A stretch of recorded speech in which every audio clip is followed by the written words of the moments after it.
आपका स्वागत है। फ्रेंड्स, आज हम CSIR net December 2012 part be real analysis के कुछ क्वेश्चन करेंगे। क्वेश्चन करने से पहले फ्रेंड्स मैं आपको एक इन्फॉर्मेशन दे दूं। Malik mathematical academy CSIR NET June 2021 के लिए एक टेस्ट सीरीज स्टार्ट कर रही है और साथ के साथ वीडियो लेक्चर्स हैं, थ्योरी के वीडियो लेक्चर्स हैं लीनियर अलजेब्रा के। उनके रिगार्डिंग से अगर आपको मोर इन्फॉर्मेशन चाहिए तो नीचे दिए गए नंबर पर भी कांटेक्ट कर सकते हैं।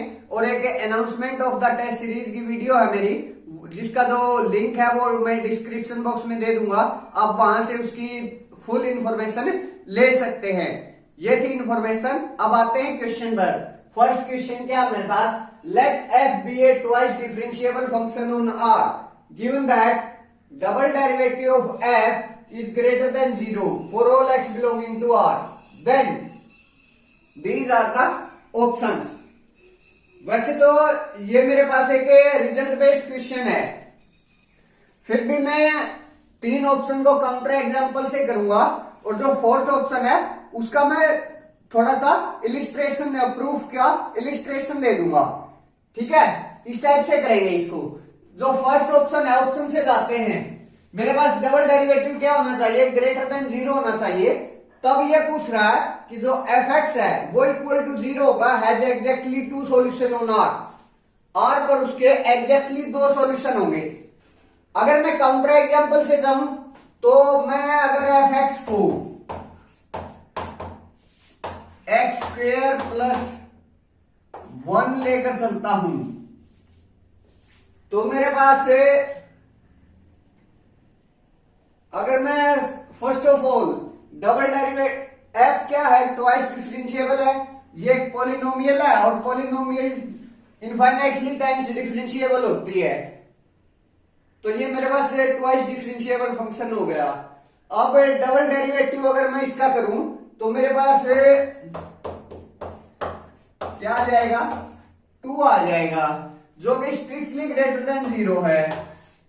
ये वाली जो मेरे पास हाइपोथेसिस गिवन थी वो भी सेटिस्फाई होगी।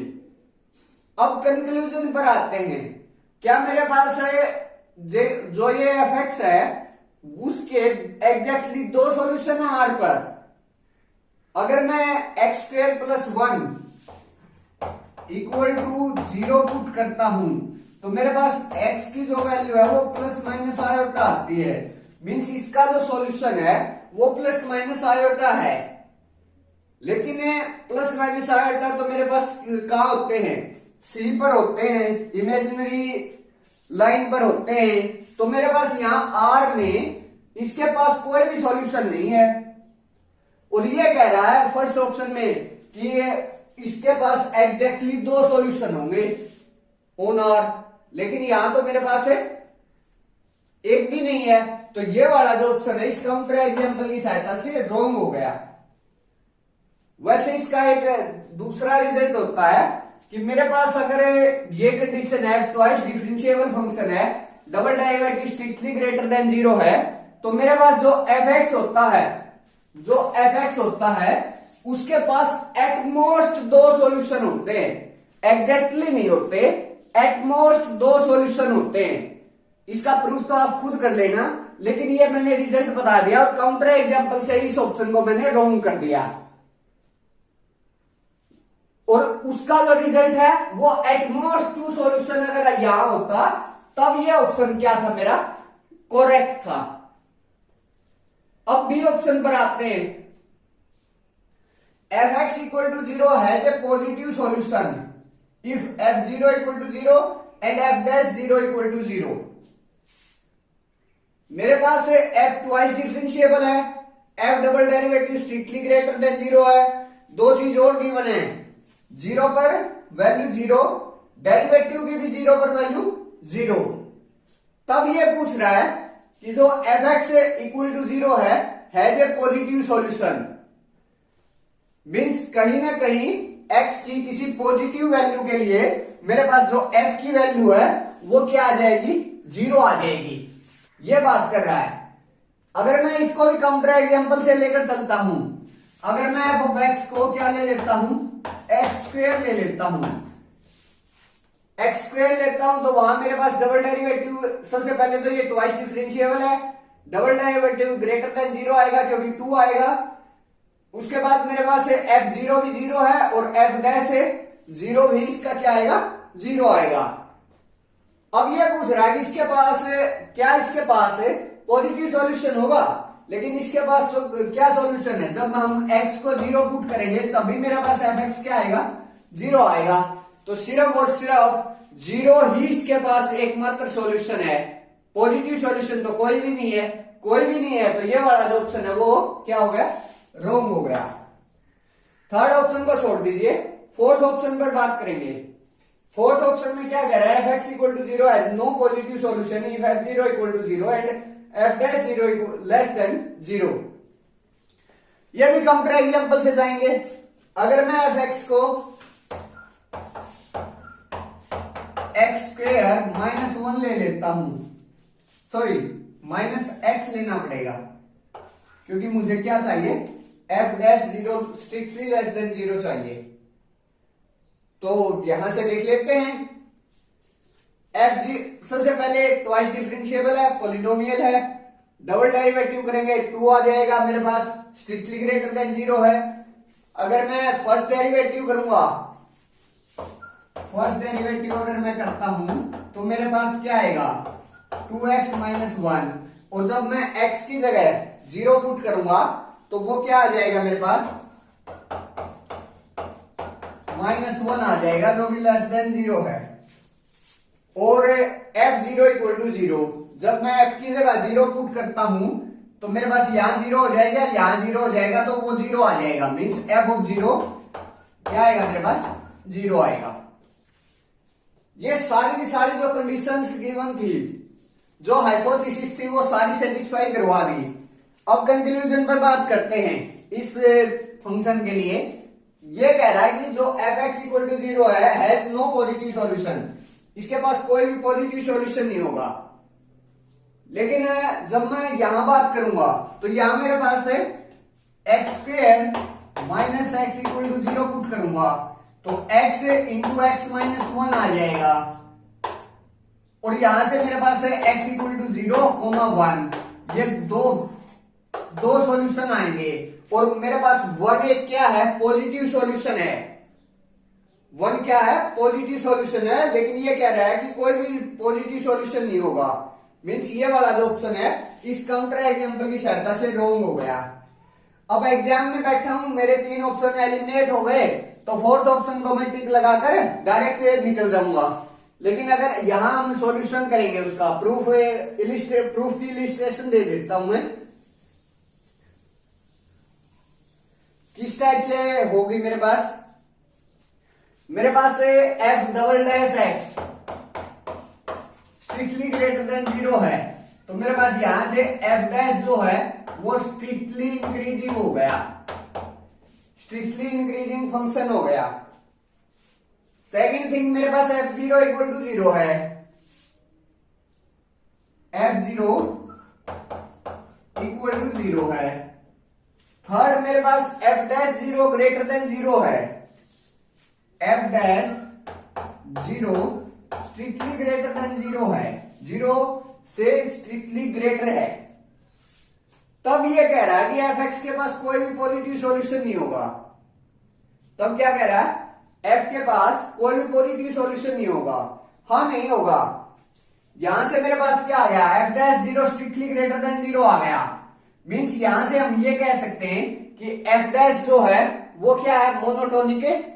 f dash 0 strictly greater than 0 आ गया, तो मैं यहां से बोल सकता हूं कि f भी स्ट्रिक्टली इंक्रीजिंग फंक्शन है। कहां मेरे पास 0 पर, 0 के नेबरहुड में मेरे पास f जो है वो क्या है स्ट्रिक्टली इंक्रीजिंग है। तो मेरे पास जब स्ट्रिक्टली इंक्रीजिंग है और f0 इक्वल टू 0 आ गया, मेरे पास एक जगह मेरे पास क्या आ गया 0 आ गया, और जो फंक्शन है वो स्ट्रिक्टली इंक्रीजिंग जा रहा है, तो आगे जाकर कभी भी मेरे पास फंक्शन की वैल्यू 0 नहीं होगी। तो यहां से हम ये कह सकते हैं कि जो f के पास है कोई भी पॉजिटिव सॉल्यूशन नहीं होगा। दैट्स क्लियर, ये इसकी थी इलिस्ट्रेशन। तो मीन्स इसका जो ऑप्शन सी है वो करेक्ट हो गया। That's clear. Next question, question number second क्या है मेरे पास, let f be a continuously differentiable real valued function on closed a comma b such that mod of f dash x less than equal to k for all x belonging to closed a comma b for a partition p. This let UFP and LFP denote the upper and lower Riemann sums of f with respect to p. Then these are the options. मेरे पास f एक continuously differentiable real valued function दिया गया है और जो जिसका जो डेरिवेटिव है वो क्या है मेरे पास बाउंडेड है। उसके बाद UFP और LFP लो अपर रीमान सम और लोअर रीमान सम को डिनोट करते हैं, जहां जो पार्टीशन है वो क्या मेरे पास P है। उसके बाद हमसे पूछ रहा है कि जो UFP माइनस LFP है वो किससे लेस देन इक्वल टू होगा, किससे कम होगा।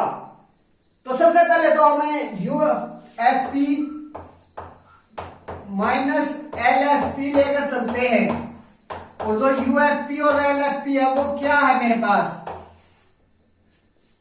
UFP जो मेरे पास पार्टीशन है उसमें जो मेरे पास इंटरवल्स है वहां मेरे पास जो अपर रीमान सम है, जो अपर रीमान सम है वो मेरे पास UFP है।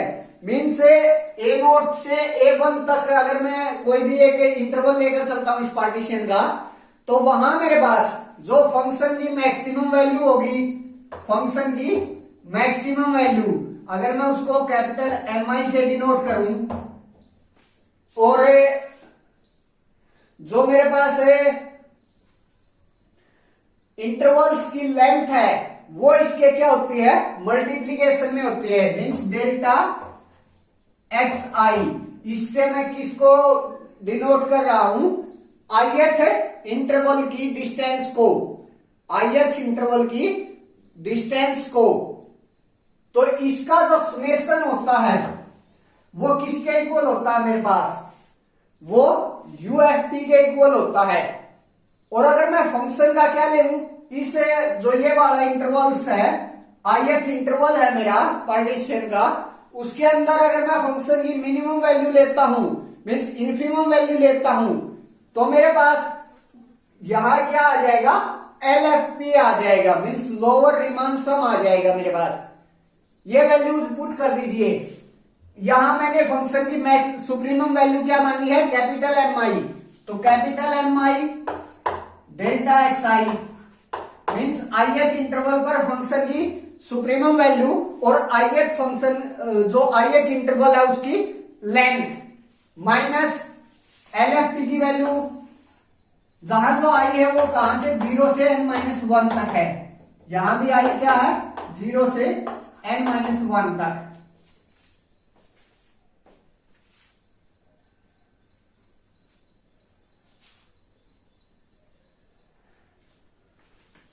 Small mi delta XI। अब इन दोनों को कंबाइन कर लीजिए तो मेरे पास क्या आ जाएगा, summation I equal to 0 to n-1 capital MI minus small mi into में डेल्टा XI, वो कॉमन निकल जाएगा दोनों में। That's clear. अब देखिए मेरे पास ये क्या है, इसकी सुप्रीमम वैल्यू है किसकी f की, किस पर ith इंटरवल पर। That's clear. f की सुप्रीमम वैल्यू है ith इंटरवल पर और मेरे पास जो f है वो क्या है कॉन्टिन्यूसली डिफरेंशिएबल फंक्शन है on close interval a comma b। इस इंटरवल पर मेरे पास क्या है वो फंक्शन कॉन्टिन्यूअस है, कॉन्टिन्यूअस फंक्शन है तो वो मीन्स बाउंडेड होगा। क्लोज्ड इंटरवल पर कॉन्टिन्यूअस फंक्शन होता है वो बाउंडेड होता है और वो अपने बाउंड्स को अटेन करता है, मीन्स जो उसकी सुप्रीमम वैल्यू होती है वो कहीं ना कहीं किसी न किसी पॉइंट पर क्या होती है अटेन होती है मेरे पास। That's clear. तो ये वाली जो mi की वैल्यू है वो भी कहीं ना कहीं अटेन होगी और ये वाली जो स्मॉल mi की वैल्यू है वो भी कहीं ना कहीं अटेन होगी, किसमें इस इंटरवल में, मीन्स XI और XI प्लस 1 इस इंटरवल के अंदर कहीं ना कहीं अटेन होगी मेरे पास। अगर मैं 2 पॉइंट ले लेता हूं, एक मैंने ti+1 पॉइंट ले लिया, एक मैंने ti पॉइंट ले लिया, इसके जो ये वाला इंटरवल है उसके 2 पॉइंट्स ले लिए, और ये मान लिया कि जो कैपिटल mi है वो मेरे पास ti+1 पर अटेन हो रहा है, और जो स्मॉल mi है वो मेरे पास ti एलिमेंट पर अटेन हो रहा है। That's clear. तो मेरे पास ये वाली जो टर्म है वो क्या आ जाएगी आगे, कैपिटल mi की जगह मैं क्या लिख सकता हूं, f(ti+1) रख सकता हूं, और जो स्मॉल mi है उसकी जगह मैं क्या रख सकता हूं, f(ti), क्योंकि जो ये वैल्यूज हैं वो मेरी ti+1 पॉइंट पर और ti पॉइंट पर अटेन हो रही है, मिल रही है मेरे को। तो मैं इनकी जगह रिप्लेस कर दिया, summation i = 0 to n-1, capital mi की जगह मैंने f(ti+1) पुट कर दिया, माइनस f(ti) जो स्मॉल mi था उसकी जगह पुट कर दिया, इनको में डेल्टा xi है जी। अब यहां मेरे पास जो फंक्शन f है वो क्लोज इंटरवल पर कॉन्टिन्यूअस है और डिफरेंशिएबल भी है। तो मीन्स यहां मैं लैग्रांजेस थ्योरम का यूज कर सकता हूं। लैग्रांजेस थ्योरम क्या कहती है, अगर मेरे पास f जो है वो कॉन्टिन्यूअस हो क्लोज्ड इंटरवल पर और ओपन इंटरवल पर डिफरेंशिएबल हो, तो मेरे पास है f(b-f)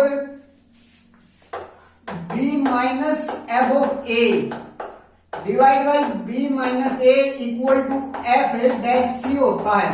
मीन्स मेरे को एक c ऐसा पॉइंट मिल जाएगा a और b के बीच में।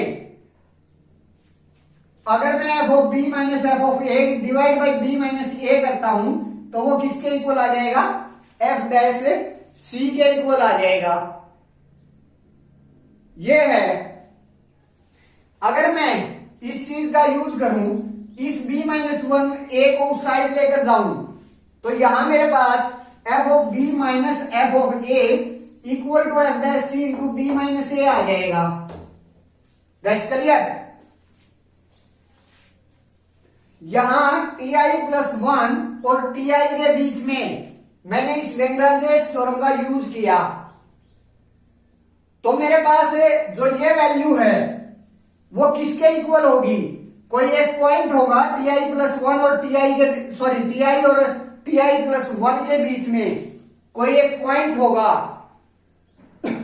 उसका जो डेरिवेटिव है वो और इनटू में ti+1 माइनस ti इसके इक्वल हो जाएगी। ये मीन्स इनको मैंने b को तो यहां ti+1 पुट कर दिया और a को ti पुट कर दिया, और इसमें दोनों में कंपैरिजन करवा के वैल्यू पुट की है बस।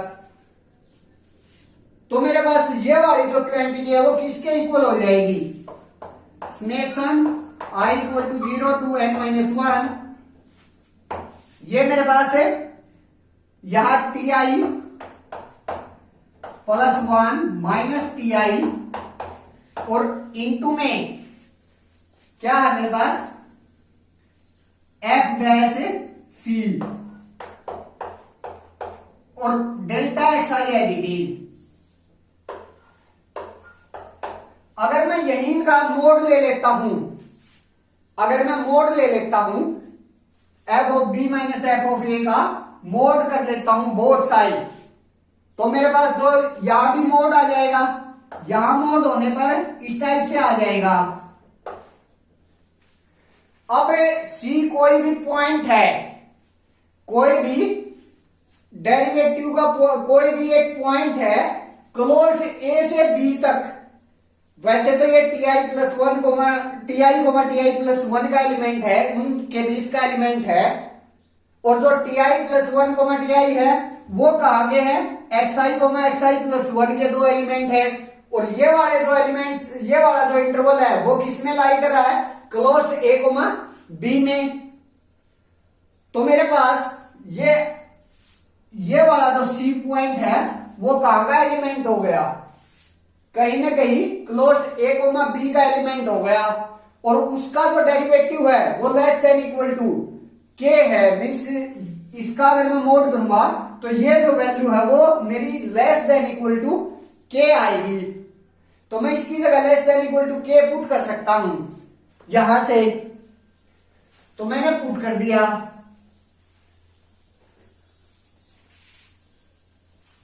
तो क्या आ गई ये वैल्यू? अब less than equal to k summation I equal to 0 to n minus 1 mod of t I plus 1 minus t i into delta x आई।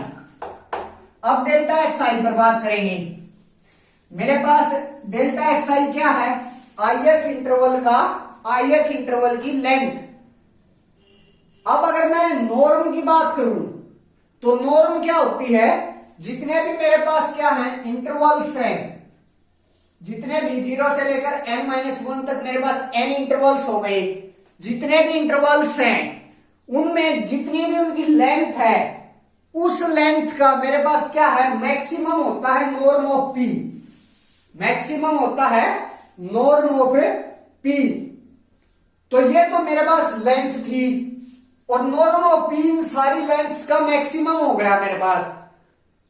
तो मीन्स ये जो वैल्यू है वो क्या होगी मेरे पास? Less than equal to norm of p। तो मीन्स यहां से मैं लिख सकता हूं less than equal to k norm of p summation I equal to 0 to n minus 1 mod of t i plus 1 minus t i. That's clear. अब 0 से लेकर n-1 तक ये वाला जो है वो सम है मेरे पास। Means t1 minus t naught plus ये वाला जो समेशन है, अब मैं ओपन कर लेता हूं। 0 से लेकर n-1 तक वैल्यू पुट करूंगा तो मेरे पास क्या आएगा? t यहां क्या आ जाएगा? 0 पुट करूंगा तो t1 minus t naught plus t2 minus t1 plus इसी तरह चलेंगे तो लास्ट में tn माइनस 1 आ जाएगा। अब जो t1 है यहां भी t1 है, यहां भी t1 है और माइनस का साइन है तो ये t1 यहां से कैंसल, सेम t2 आगे जाकर कैंसिल हो जाएगा, सेम जो tn माइनस 1 है वो पीछे हो जाएगा। तो सिर्फ यहां दो वैल्यूज बचेगी t नोट और tn। तो tn माइनस टी नोट आ जाएगा और जो tn है वो किसके इक्वल है मेरे पास? b के इक्वल। और जो t नोट है वो किसके इक्वल है? a के। तो ये जो वैल्यू है वो किसके इक्वल आ गई? b माइनस a के। मीन्स ये वाला जो समेशन है वो किसके इक्वल आ गया मेरे पास? b माइनस a के। तो मीन्स यहां से मेरे पास क्या आ गया? Equal to k norm of p into b minus a। तो UFP minus LFP, upper Riemann sum minus lower Riemann sum less than equal to k norm of p into b minus a आ गया मेरे पास। यही मेरे को निकालना था जो कि मेरे पास है ऑप्शन डी में है कि जो UFP minus LFP less than equal to k norm of p into b minus a है।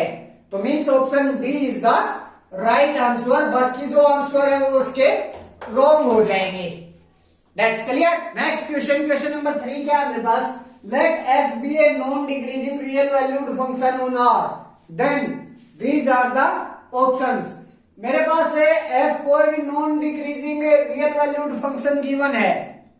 मीन्स नॉन डिक्रीजिंग का क्या मतलब है? या तो वो मेरे पास क्या है, वो मेरे पास फंक्शन एक बार इंक्रीज होने के बाद डिक्रीज नहीं हो सकता। नॉन डिक्रीजिंग का यही मतलब है, एक बार अगर फंक्शन ऊपर की साइड चला गया तो वो फंक्शन का जो ग्राफ है वो फिर नीचे की साइड नहीं आ सकता मेरे पास। That's clear. Means non decreasing में दो पॉसिबिलिटी होती हैं, या तो मेरे पास जो ग्राफ है वो इस तरह से कांस्टेंट ग्राफ हो, या फिर मेरे पास है डायरेक्ट ऊपर की साइड ही डायरेक्ट चलता जाए ग्राफ। तो मेरे पास सिर्फ और सिर्फ नॉन डिक्रीजिंग में ये दो पॉसिबिलिटी हैं, या तो मेरे पास स्ट्रेट लाइन ग्राफ हो या फिर इस साइड इस तरह से ऊपर की साइड चलता जाए ग्राफ। That's clear. ये नहीं हो सकता कि एक बार ऊपर चला गया और उसके बाद नेक्स्ट स्टेप में नीचे आ गया। ये मेरे पास नॉन डिक्रीजिंग ग्राफ नहीं है, non decreasing real valued function ये नहीं हो सकता। तो यहां मेरे पास सिर्फ दो ही पॉसिबिलिटी है, या तो इस टाइप से होगा या फिर इस टाइप से होगा। अब बात करते हैं हमें ए ऑप्शन। ये एक रिजल्ट बेस्ड क्वेश्चन है, अगर आपको रिजल्ट्स पता है तो डायरेक्ट हो जाएगा। ये सिर्फ 1 मिनट का क्वेश्चन है। फर्स्ट ऑप्शन क्या है मेरे पास, जो limit extending to A F X exist at each point A, means जो लिमिट है वो हर रियल नंबर पर एग्जिस्ट करती है। ऐसा तो कोई जरूरी नहीं है। अगर मैं ग्रेटेस्ट इंटीजर फंक्शन लेता हूं, ग्रेटेस्ट इंटीजर फंक्शन लेता हूं, तो उसमें मेरे पास इस टाइप से ग्राफ चलता है, इस टाइप से, मीन्स जैसे हमारी स्टेयर्स होती है उस टाइप से हमारा ग्राफ चलता है। That's clear. और यहां इस पॉइंट पर मेरे पास जो लिमिट है वो एग्जिस्ट नहीं करती, क्योंकि जब मैं इसकी लेफ्ट हैंड लिमिट लूंगा तो यहां नीचे की साइड नीचे से आएगी, और जब मैं राइट हैंड लिमिट लूंगा तो यहां ऊपर से आएगी। तो मेरे पास ये लिमिट एग्जिस्ट नहीं करेगी, इस पॉइंट पर लिमिट एग्जिस्ट नहीं करेगी। और ये कह रहा है कि हर पॉइंट पर लिमिट एग्जिस्ट करेगी, लेकिन मेरे पास ग्रेटेस्ट इंटीजर फंक्शन एक नॉन डिक्रीजिंग फंक्शन होता है, और उसकी जब जब मेरे पास नेचुरल नंबर इंटीजर्स वैल्यू आएगी पॉइंट पर, ए की जो वैल्यू है वो इंटीजर होगी, तब तब मेरी जो लिमिट है वो एग्जिस्ट नहीं करेगी। मीन्स इस ऑप्शन के लिए मेरे पास एक काउंटर एग्जांपल आ गया ग्रेटेस्ट इंटीजर फंक्शन के रूप में, जो कि नॉन डिक्रीजिंग है और उसकी जो लिमिट है वो हर इंटीजर पर मेरे पास एग्जिस्ट नहीं करती। That's clear. तो मीन्स ऑप्शन ए क्या हो गया वहां से रॉन्ग। बी को छोड़ दीजिए, सी पर आते हैं। ये कह रहा है अनबाउंडेड फंक्शन होगा। अभी मैंने बताया था जो नॉन डिक्रीजिंग फंक्शन है उसकी दो पॉसिबिलिटी है, या तो स्ट्रेट लाइन होगा उसका जो ग्राफ है, या फिर ऊपर की साइड इस तरह से उठेगा। अगर मेरे पास ये स्ट्रेट लाइन हो गया तो ये वाला जो मेरा ग्राफ होता है किसका होता है, कांस्टेंट फंक्शन का। कांस्टेंट फंक्शन एक रियल नंबर होगा, तो उसकी जो अगर मैं उसको एफ किसी कांस्टेंट फंक्शन मींस कोई कांस्टेंट फंक्शन ले लेता हूं, तो मेरे पास वो तो क्या आ जाएगा, बाउंडेड आ जाएगा। और ये कह रहा है कि एफ हमेशा अनबाउंडेड होगा, ऐसा तो होना पॉसिबल नहीं है। तो ऑप्शन सी भी मेरे पास रॉन्ग हो गया। ऑप्शन डी ये कह रहा है कि जो फंक्शन है मेरा वो क्या होगा, अगर मैं उसको इस टाइप से लिख दूं e power of minus f x, means f क्या है मेरे पास non decreasing real valued function है, तो वो एक्सपोनेंशियली माइनस पावर में चला गया, तो मेरे पास ये एक बाउंडेड फंक्शन होगा। ये भी होना कोई जरूरी नहीं है। अगर मैं एफ एक्स को क्या ले लेता हूं, एक्स ले लेता हूं, एफ एक्स को मैंने क्या ले लिया, एक्स मान लिया। अब जी एक्स मेरा क्या बन जाएगा, जी एक्स हो गया मेरा e power of minus x. E power of minus x जो मेरा फंक्शन होता है वो आर पर क्या होता है, अनबाउंडेड होता है, बाउंडेड नहीं होता। बाउंडेड नहीं होता तो इसके लिए भी मेरे को एक काउंटर एग्जांपल मिल गया, काउंटर एग्जांपल मिल गया, तो ये वाला जो ऑप्शन है वो भी रॉन्ग हो गया। अब इस पर बात करते हैं। ये डायरेक्ट रिजल्ट है। क्या रिजल्ट है मेरे पास कि जो मेरे पास मोनोटोनिक फंक्शन होते हैं उसमें मेरे पास जंप डिसकंटिन्यूटी होती है, सिर्फ फर्स्ट काइंड की डिसकंटिन्यूटी होती है। अब अगर मैं यहीं से बात करता हूं, या तो मेरी लिमिट एग्जिस्ट करेगी या मेरी लिमिट एग्जिस्ट नहीं करेगी, तो इस टाइप की डिसकंटिन्यूटी होगी। मींस जो मेरा फंक्शन है उसका जो ग्राफ है वो जंप कर जाएगा थोड़ा सा। That's clear. तो यहां से मेरे पास अगर मैं इसकी limit extending to A plus F X देखता हूं, इसकी राइट साइड की लिमिट लेता हूं, ए पॉइंट ये मान लिया मैंने, इसकी अगर मैं राइट साइड की लिमिट लेता हूं तो यहां से आएगी, और बी की अगर मैं लेफ्ट साइड की लिमिट लेता हूं तो वो इस साइड से आएगी। और ग्रेटेस्ट इंटीजर फंक्शन में या फिर इस टाइप के किसी भी फंक्शन में मेरे पास ये वाली जो अगर स्ट्रेट लाइन आ रहा है तो वहां मेरे पास क्या होगा, इक्वल टू आ जाएगी जो लिमिट है इस पॉइंट की और इस पॉइंट की। That's clear. अगर मेरे पास इस टाइप से ग्राफ आता है तो मेरे पास जो लिमिट है वो क्या होगी, स्ट्रिक्टली लेस होगी, क्योंकि यहां की मैं लिमिट ले, एक तो ए पॉइंट मैंने यहां ले लिया और बी पॉइंट मैंने यहां ले लिया, तो मेरे पास फंक्शन यहां जा रहा है इस साइड, ए के करीब आता जा रहा है। ए के करीब जो मेरे फंक्शन की वैल्यू है वो छोटी है और बी के करीब मेरे जो फंक्शन की वैल्यू है वो बड़ी है। अगर मैं उस साइड फंक्शन लेकर जाऊंगा तो वो बड़ी होती चली जाएगी। तो इसकी जो लिमिट है, अगर मैं राइट हैंड साइड से आ रहा हूं तो इसकी जो लिमिट है वो लेस देन इक्वल टू आ जाएगी मेरे पास। That's clear. तो ये वाला जो ऑप्शन है मेरा वो क्या हो जाएगा, करेक्ट हो जाएगा। Option B is the right answer. Friends, अगर आपको मेरी वीडियोस पसंद आ रही है तो प्लीज वीडियोस को लाइक करें, शेयर करें और चैनल को सब्सक्राइब करना ना भूलें। साथ ही साथ बेल आइकन भी प्रेस कर ले ताकि मेरी जो न्यू वीडियो है उसका जो नोटिफिकेशन है वो आप तक जल्दी से जल्दी पहुंच जाए। Thank you friends.